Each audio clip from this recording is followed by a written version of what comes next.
Hi there, I'm Milena and you're watching my channel when I give support and guidance for grieving process. Now, today's topic is about guilt. Guilt, I found that it is present almost in every grieving process. Now, if you let me explain, whether you are responsible or not of death of your beloved one or your child or whoever, you will feel guilty about it. Guilt can be like always present in your life, like it is showing up, or it can be like deeply, deeply, deeply buried in your subconscious, and it's always like in the back of your head. So I will give you this understanding today so that you will know how to find these feelings of guilt if you don't find them. And then at the end of the video, I'm going to give you the solution, how you can heal your guilt, because it is not serving either you or your beloved one who has passed on. So, to talk about guilt, I was in a hospital with Nela like 3 weeks, 24 hours a day, 7 days a week, and whole 3 weeks, except those 10 to 30 minutes a day when visitors came to us, my friends and family, and they were with Nela playing. And so I took like 30 minutes for me, and I went outside and grabbed a cup of coffee.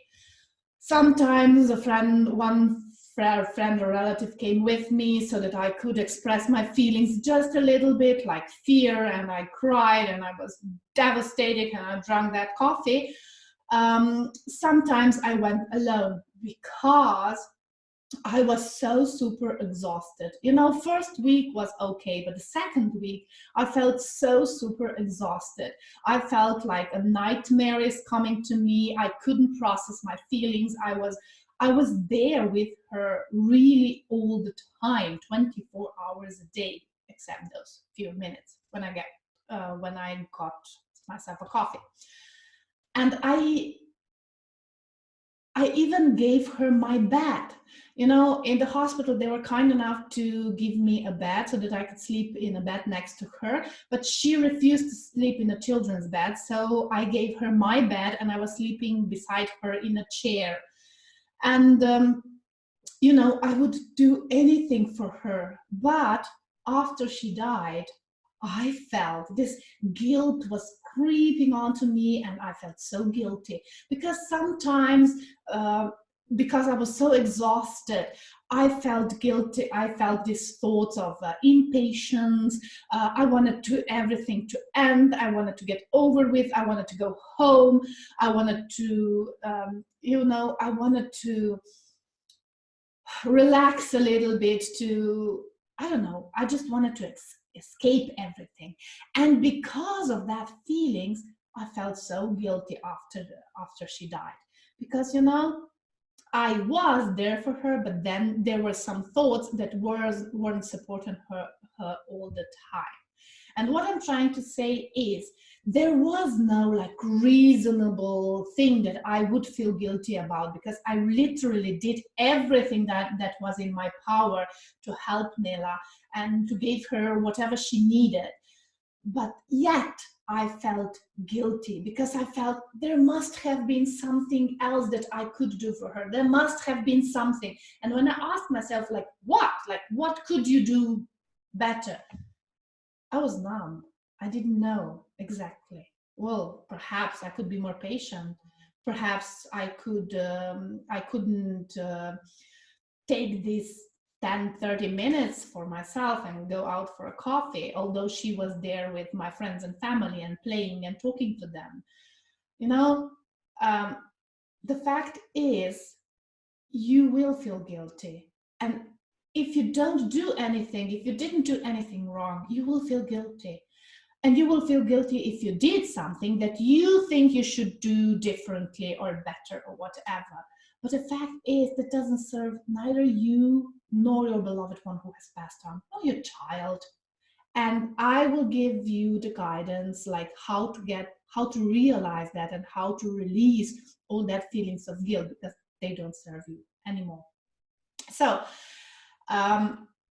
what was one thing more that haunted me was, and I felt guilty because I couldn't help, was her pain. You know, she was in a hospital receiving therapy and receiving all this, whatever she was receiving, like tablets and infusions and everything. And she was in pain and she was getting morphine. And from the medical point of view, they did everything to ease her pain. But you know, looking and watching and being there, seeing your child suffering, oh my God, that's the worst thing for a mom that could do when the child dies later. Now, why did I say that? Because she was already in a hospital when she was 7 months old and she had this severe operation and she was suffering for 2 or 3 days and it wasn't easy. But I forgot all about that. I didn't even think about it because she got well and she was there with us, and for the next 2.5 years she was perfectly healthy, beautiful child. And only that's why I didn't remember all that pain she gone through. It didn't haunt me.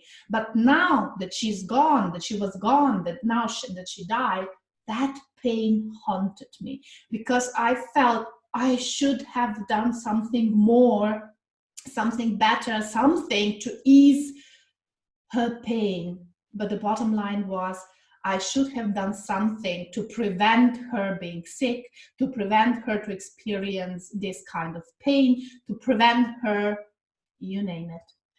And that was part of my guilt. That was part of my guilt. And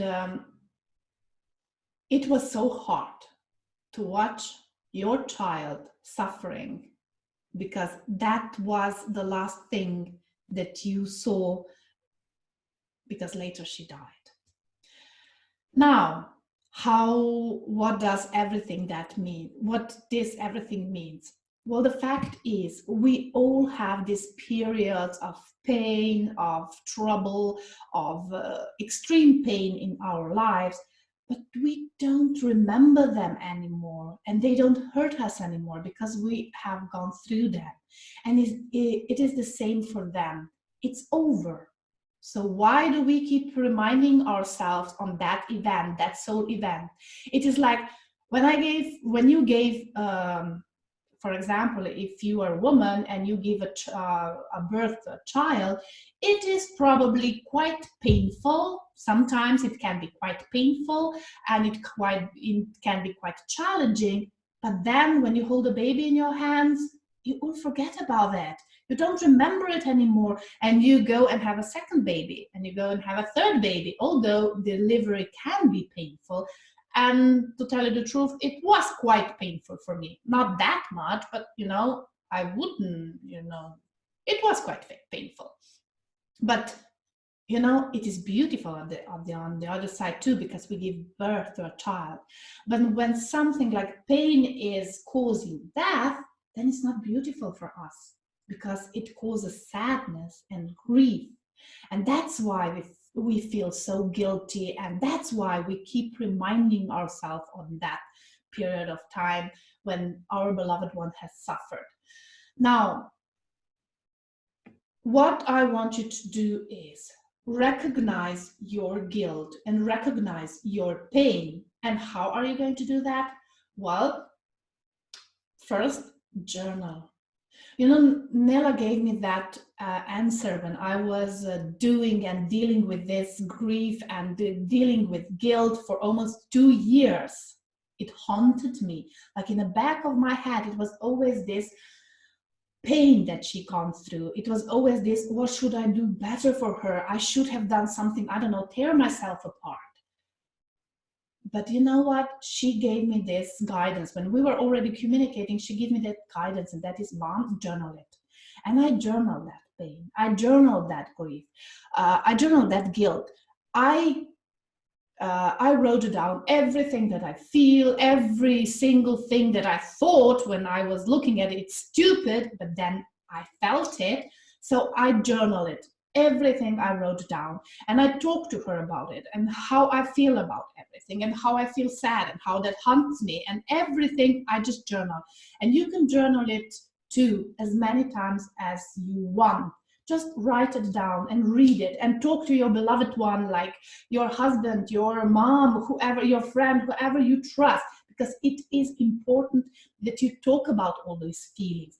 But please talk about with a therapist or mom or a friend who can support and understand you, not with a person who instantly tells you, well, you can't do anything. This is, well, some smart advice, whatever. The fact is, you need to express those feelings. You need to express those all fears that comes along with guilt. And then the second part of this task is, the second part of this, you write down what would you think if the position was vice versa. Like, I had to write down, what if I died? What if I went all this pain and struggle in the hospital and I died and Nela was there with me and support me and go outside and grab a cup of coffee for 30 minutes, you know? If the things were reversed, so what would I think about her? And the first thought was, oh my God, I wouldn't want to see her suffer. I wouldn't want to see her feel responsible for my pain. I wouldn't want to see her feel responsible for whatever I went through. And that's the exact same thing that your beloved one who has passed on think. They wouldn't want to see you feel all this guilt and responsibility for their pain and suffering and their death. So this is the second part. And the third part is, when you feel all those feelings, you will feel them in your body, because either your throat is going to be like you can't talk, you will feel this tension in the throat or in your stomach or in your heart, whatever. But the fact is, when you feel all that, then just release it and let it go through your legs down into the earth. I know this may sound like a woo-woo stuff, but the fact is that we have to release our emotions from our bodies. And that is the way you can do it, you know? Feel the emotions and then imagine that there is this tiny little shred that is leaking down your legs into the earth. And all this pain is going to eventually go away. It's going to eventually transform into something else. But first you have to do the first and the second part of this task. So all we are going through a grieving process. We all feel guilty at some point, and it doesn't matter whether you are responsible or not for your beloved one suffering or pain or death. You will feel guilty.